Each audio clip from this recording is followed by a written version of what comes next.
Assalamualaikum warahmatullahi wabarakatuh.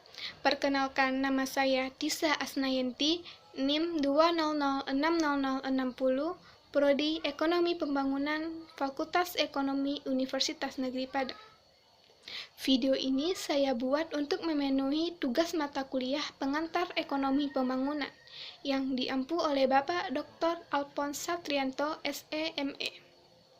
Baiklah, pada video ini saya akan menjelaskan materi mengenai pertama, definisi negara sedang berkembang.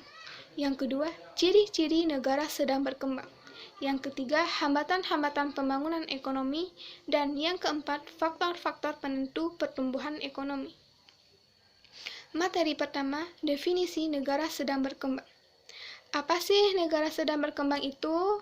Nah, negara sedang berkembang adalah sebuah negara dengan pendapatan rata-rata yang rendah, infrastruktur yang masih terbelakang, dan indeks perkembangan manusia yang masih kurang dengan norma global. Negara sedang berkembang, negara dengan tingkat kesejahteraan penduduknya yang relatif menengah atau sedang berkembang. Materi kedua yaitu ciri-ciri negara sedang berkembang. Todaro S. Smith mengemukakan ciri-ciri umum negara sedang berkembang, yaitu sebagai berikut. Pertama, standar hidup yang masih rendah. Sebagian besar penduduk negara sedang berkembang memiliki standar hidup yang rendah dan dalam kondisi yang kurang menguntungkan. Hal itu nampak nyata baik secara kualitatif maupun kuantitatif, seperti rendahnya tingkat pendidikan, pendapatan per kapita yang rendah, kemiskinan yang kronis, kondisi rumah yang kurang memadai, sarana kesehatan yang masih terbatas, tingginya tingkat kematian, harapan hidup yang masih rendah, dan lain-lainnya. Yang kedua, tingkat produktivitas rendah. Produktivitas, terutama pada tenaga kerja, masih relatif rendah dibandingkan dengan negara-negara maju. Hal ini disebabkan karena tidak adanya input komplementer seperti modal fisik, sumber daya alam, sumber daya manusia, dan lain-lainnya. Yang ketiga, tingkat pertumbuhan penduduk dan beban tanggungan yang tinggi. Tingkat pertumbuhan penduduk di negara sedang berkembang itu sangatlah tinggi. Dengan demikian, tingkat kelahiran pun juga tinggi, yang akibatnya semakin bertambah besarnya jumlah penduduk. Dengan bertambah besarnya jumlah penduduk mengakibatkan beban tanggungan semakin tinggi pula. Yang keempat, tingginya tingkat pengangguran. Salah satu faktor yang mengakibatkan tingkat kurangnya kehidupan di negara sedang berkembang adalah kurangnya penggunaan tenaga kerja yang ada secara efisiensi. Tenaga kerja yang ada masih banyak bekerja, tetapi terkadang tidak sesuai dengan kemampuan dan keahliannya, sehingga mengakibatkan hasil yang tidak optimal dan terjadi pengangguran semu. Yang kelima, ketergantungan terhadap hasil pertanian dan ekspor produk primer. Pada umumnya, penduduk negara sedang berkembang tinggal di daerah pedesaan, dengan mata pencarian sebagai petani. Dengan demikian, hasil pertanian menjadi hasil utama penduduk negara sedang berkembang dan bergantungan kepada hasil pertanian. Oleh karena itu, hasil ekspor pun didominasi oleh hasil pertanian. Yang keenam, ketergantungan terhadap negara maju, dominasi negara maju, dan vulnerabilitas hubungan-hubungan internasional. Di negara sedang berkembang, ketimpangan itu sangatlah tinggi, baik secara ekonomi, politik, antara negara miskin dan negara kaya. Ketimpangan itu juga dapat dilihat pada dominasi mereka yang mendikte negara sedang berkembang sebagai masyarakat untuk menerima bantuan. Hal tersebut akan mengakibatkan negara sedang berkembang bergantung terhadap negara maju dan menimbulkan sifat mudah terpengaruh. Materi ketiga yaitu hambatan-hambatan pembangunan ekonomi. Berikut ini ada beberapa hal yang menjadi faktor penghambat pembangunan ekonomi. Yang pertama, lingkaran setan kemiskinan. Lingkaran setan kemiskinan adalah serangkaian kekuatan yang saling mempengaruhi sehingga menimbulkan suatu keadaan di mana suatu negara, khususnya negara sedang berkembang, memiliki banyak masalah untuk mencapai pembangunan yang lebih tinggi. Yang kedua, tingkat pembentukan modal yang rendah.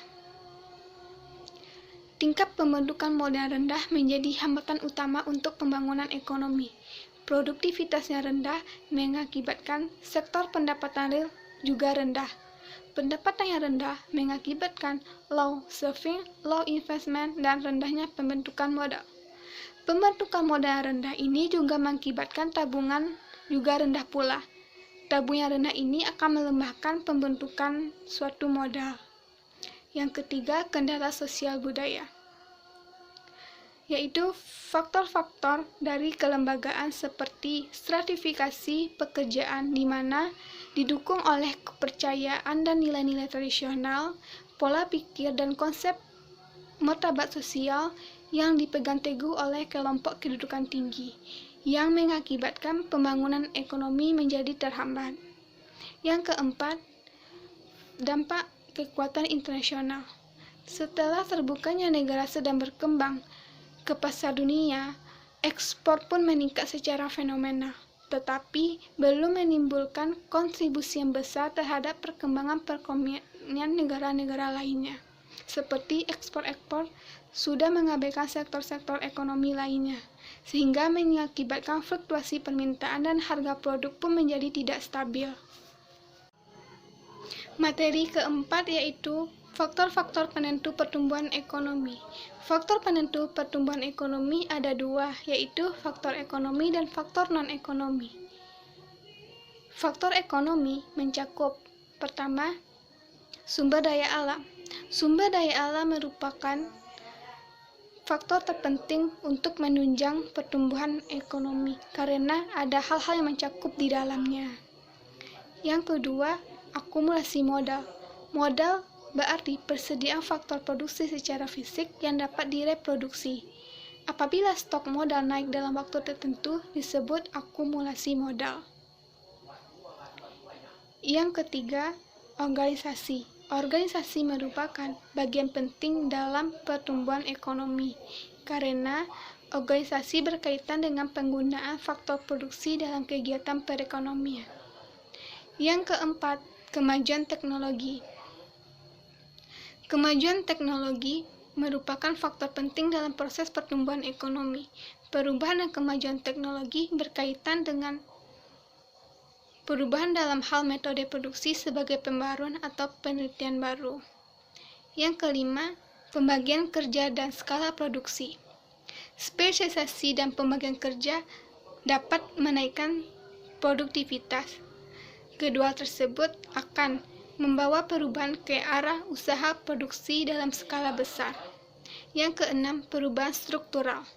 Perubahan ini merupakan transisi masyarakat pertanian tradisional ke masyarakat ekonomi modern industri yang dapat menaikkan kecepatan kerja, tenaga kerja, modal, dan lain-lainnya. Yang kedua, faktor ekonomi mencakup, pertama, faktor sosial. Aspek sosial dalam kehidupan masyarakat mencakup sikap, tingkah laku, pandang masyarakat, dan kelembagaan masyarakat. Pendidikan dan kebudayaan Barat membawa arah peneranan dan skeptisisme, menanamkan semangat baru, dan memunculkan kelas pedagang baru. Yang kedua, faktor manusia. Faktor manusia berkaitan dengan sumber daya manusia. Sumber daya manusia ini merupakan faktor penting dalam menunjang pertumbuhan ekonomi suatu negara. Yang ketiga, faktor politik dan administrasi pemerintahan. Faktor ini akan dapat menumbuhkan pertumbuhan ekonomi modern. Apabila faktor ini stabil, maka pertumbuhan ekonomi akan berjalan baik. Baiklah, sekian penyampaian materi dari saya. Apabila ada kesalahan dalam penjelasan, mohon dimaafkan. Terima kasih atas perhatiannya. Wassalamualaikum warahmatullahi wabarakatuh.